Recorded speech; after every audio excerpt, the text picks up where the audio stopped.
tẹ́ bá fẹ́ kú ẹ kú Agége lọ̀gá wa o bàbá lágége sálọ̀gá yín tẹ́ bá fẹ́ kú ẹ kú Agége lọ̀gá wa bàbá lágége sálàfà yín bẹ́ bá fẹ́ kú ẹ kú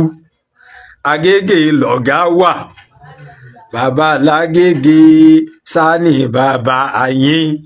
bẹ́ bá fẹ́ kú ẹ kú Agége lọ̀gá wa bàbá lágége sálọ̀gá. أعوذ بالله من الشيطان الرجيم بسم الله الرحمن الرحيم الحمد لله رب العالمين ولا عدوان إلا على الظالمين والصلاة والسلام على أشرف المرسلين محمد بن عبد الله اللهم صل وسلم على سيدنا محمد قد ضاقت حيلتنا أدركنا يا رسول الله. Naam, programu yóò ní kún pẹ̀lú ògo Ọlọ́run. Ana qadila utilu li muktha fi hadha al maqta'i. Mo kàn fẹ́ sáré pass message kékeré kan ni. In le mi pé mo fẹ́ sọ̀rọ̀ lérí ọ̀rọ̀ yìí tẹ́lẹ̀. Àmọ́ n tó padà mú mi tí mo fẹ́ sọ níwọ̀n ba ọ̀rọ̀ tí mo fẹ́ sọ yìí. Ó ní mo pé mo rí pé eré àwọn èèyàn sa ń dàrú sí ni. Wallahi al-azim. Kí nǹkan kan má ti ṣẹlẹ̀ ni. Ẹ má gbé nǹkan kan wá ẹ má fi kọ́ra náà rẹ̀ okay gbogbo tí jẹ́ àwọn àgbàlagbà ní arábítà biman fihim maulana al-allama al-fahama maulana mudir al-markaz afisahullahu wara'a wọ́n gbé janlẹ̀ gbìn wọ́n sì kéde wípé Ramadan ọdún yìí tá wà ńbẹ̀ yìí yóò bẹ̀rẹ̀ ní February 18 on the 1st of Ramadan. Wọ́n tún wá fi kún yí pé ọgbọ̀n sí lágbà. Adétẹ̀ bá fẹ́ kú ẹ kú Agége lọ̀gá wa o bàbá lágége sálọ̀gá yín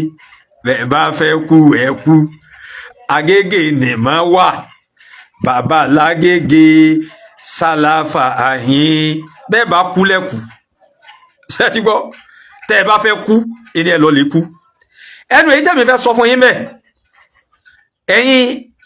àdáwùl Islam àdáwùl markaz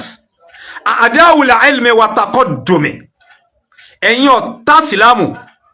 ọ̀tá markazi ọ̀tá mímọ̀ àtọ̀tá lọ síwájú númà tí mo fẹ́ sọ fún yín tí mo fẹ́ fásìkò yìí sọ fún yín ni wípé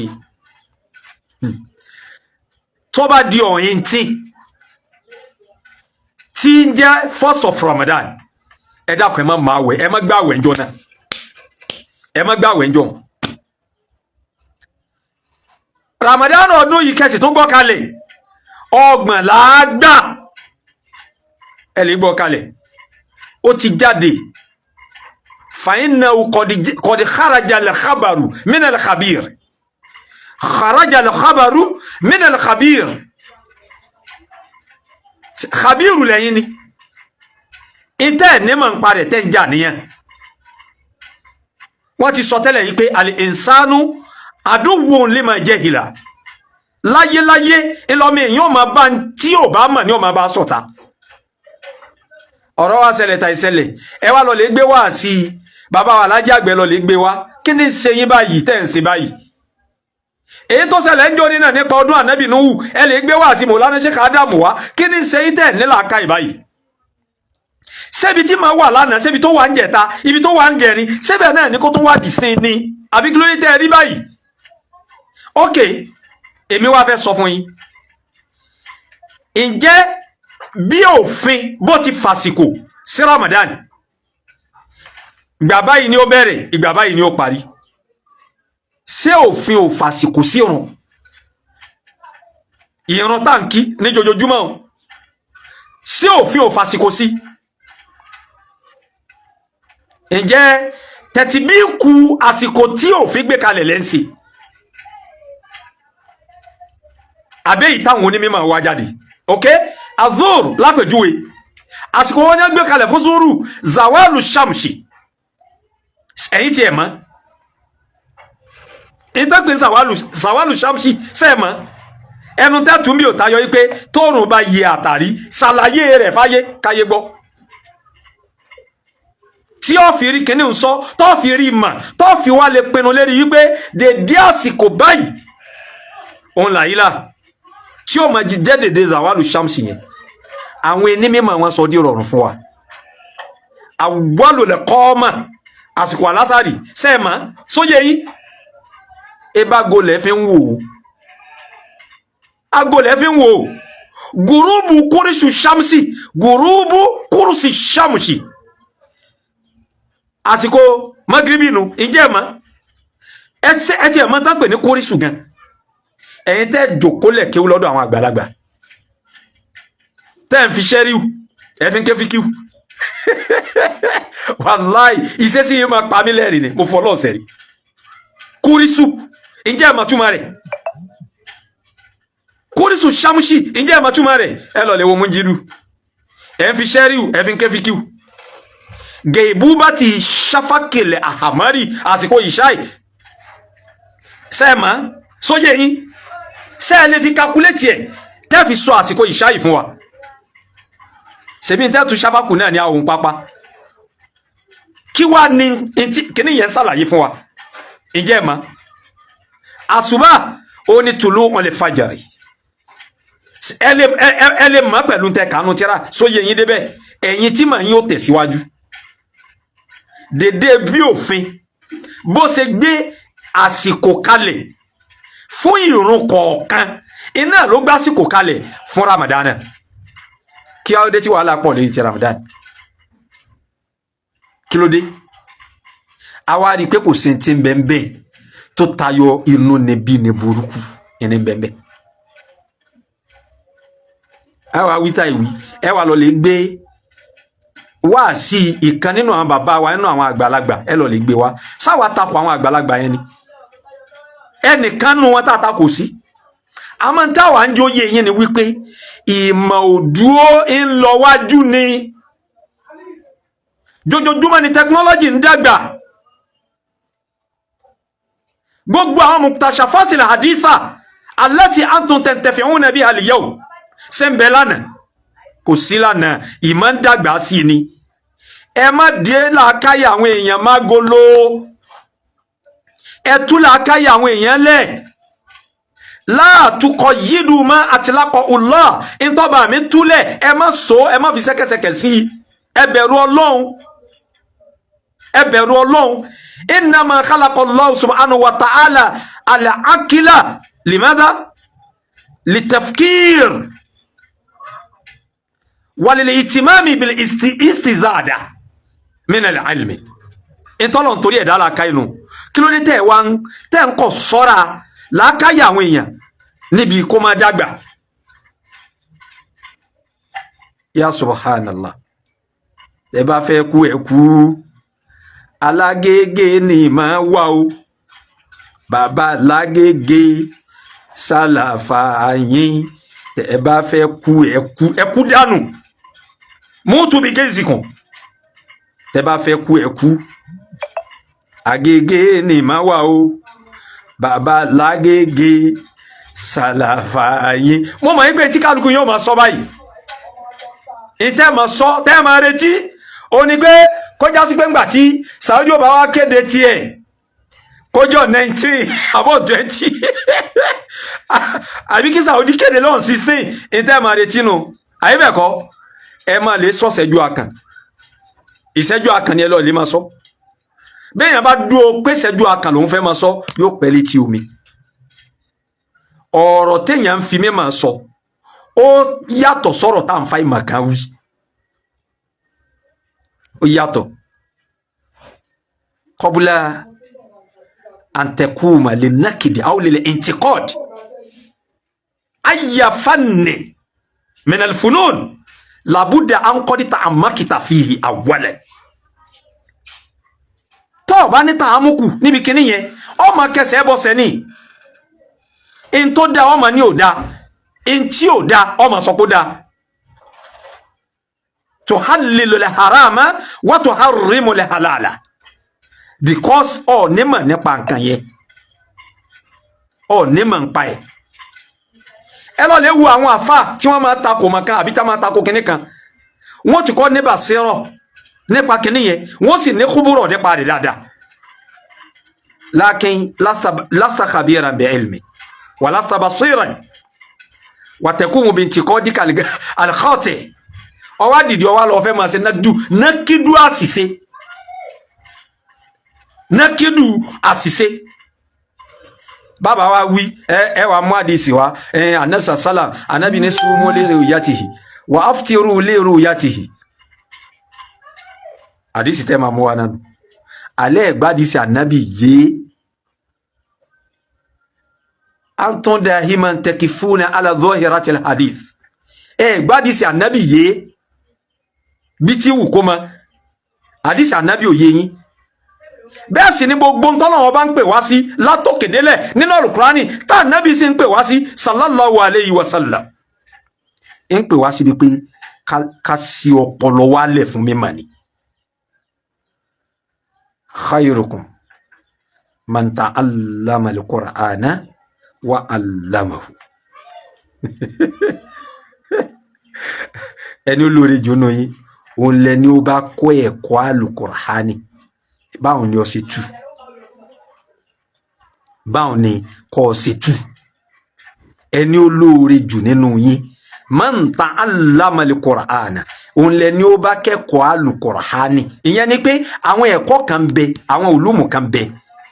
tóòrò tó so mọ́ al-Qur'ani báyìí tó ṣe pàfi kọ́ gbá àwọn àmọ́ yé lọ́ fi gbọ́n tí Qur'ani ń wí yé ńlọ tó lóore kìí ṣe mujaradu kìrá وكم من قاره للقرآن والقرآن يلعنه مجرد قراءة كيف مجرد كان لك قرآن إلى نبي وي èyí ńkọ́ khairukum ẹni olóore jù nínú yín tá a lè pè léèyàn èèyàn yéèyàn tí ò ní máa pe kùlíyà ní kùlíyà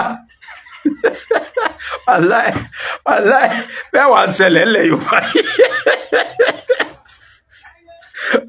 wàá síbà yàda ibi sàbùkìjálá sáàni fúyájì sùnáàni ilẹ̀ haki mẹ́wàá wà bá tàlíjálù mamudúdà ríwákì mẹ́wàá ìṣẹ̀lẹ̀ ilẹ̀ Yorùbá mo fọlọ́ mo fi sẹ̀rí tí ò bá rí bẹ́ẹ̀ ni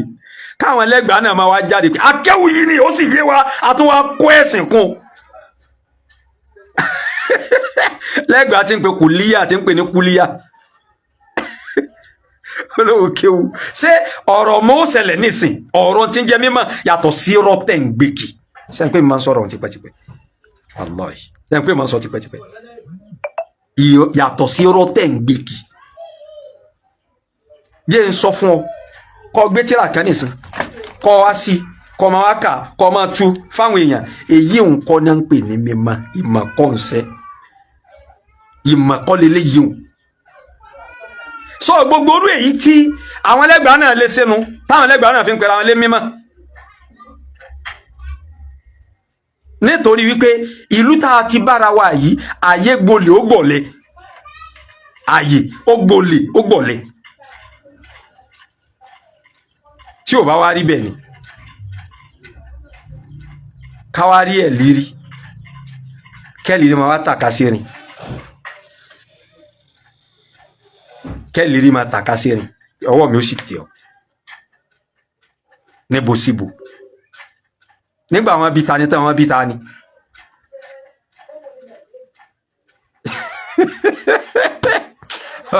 ọlọ́wọ́ ní dààmú wa ẹ bá fẹ́ kú ẹ kú Àgègè ni máa wá o bàbá lágègè sálàfà àyín bẹ́ẹ̀ bá fẹ́ kú ẹ kú Àgègè lọ̀gá wà o bàbá Mùdírù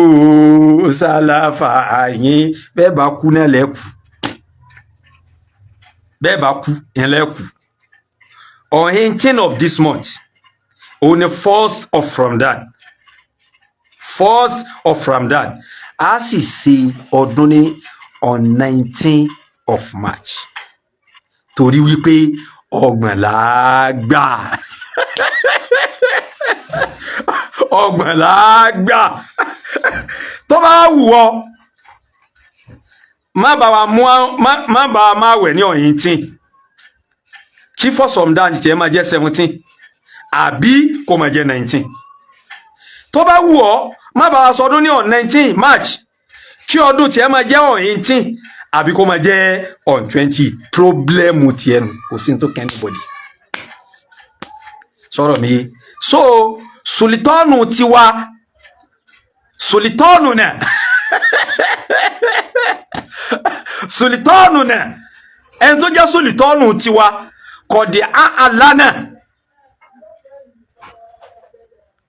àlànà yawma nabdahu Ramadan kọ̀dí àlànà awwala yawmi li Ramadan so intasiru sulitọ́nàkùn an yu'lina qabla an tabdahu siyam hadha al-am Allah yuwaffiquna wa yusaddid khutana ويجعل أمورنا كما نريد اللهم صل وسلم على سيدنا محمد قد دوقت حيلتنا أدركنا يا رسول الله اللهم صل وسلم على سيدنا ومولانا محمد نور ذاتي وسر ساري في جميع الآثار والأسماء والصفات اللهم صل على سيدنا محمد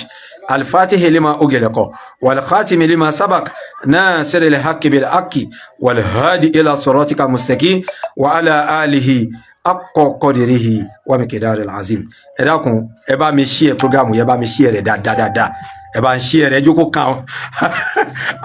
àwọn wèrè ẹ dákun ẹ jẹ́ kó kàn wọ́n la torí t'Ọlọ́run pẹ̀lú ògo lọ́dọ̀ Ọlọ́run gbogbo iye wa pátápátá látòkè délẹ̀ Ramadan yóò bá wa láyé a sì gbà pẹ̀lú ẹ̀mí àlàáfíà ara ìfàyàbalẹ̀ a sì kí a wà ṣe púpọ̀ rẹ̀ láyé àlùbáríkà la bàbá lágége níwájú Ọlọ́run àlékún àlàáfíà ara tí bàbá ó fi ṣe tẹ̀fsírí ọdún yìí gbádùn tẹ́rùn torí pé nánú yàní nata ashak tẹ̀fsírí hadha al-am àti retí àti gbẹ̀ngbẹ̀ nata atosh tafsir hadha al-am lọ́dún tá a wà mẹ́yìn àti gbẹ̀ngbẹ̀ Ọlọ́run àlàáfíà ara tó péye ìfọ̀kànfẹ́ ẹ̀kú Agége lọ̀gá wà o bàbá lágége sálọ̀gá yín àlàáfíà ara tó péye ìfọ̀kànbalẹ̀ ìfàyàbalẹ̀ gbogbo téèyàn máa nídìí nínú ìgbésí ayé téèyàn fi tẹ̀mítẹ̀mí taratara tí fi rí nǹkan sí Ọlọ́run bá jogún rẹ̀ fún bàbá lágége àlùbáríkà ọlá Muhammad ọ̀dọ̀ gbogbo tí máa díyàn lọ́wọ́ tí máa díyàn lọ́nà Ọlọ́run má jò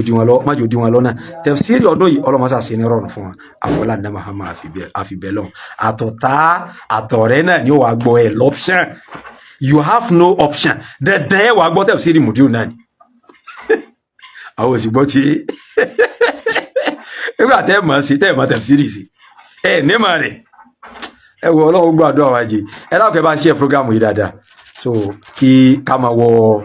jùmọ̀ àlọ́ Ọlọ́run má ṣàgbà lẹ́sìn fún wa kó fi sínú mẹ́sánù àsánátì wa wọlá ní Muhammad ọ̀dọ̀lọ́ subhana rabbika rabbil izzati amma yasifun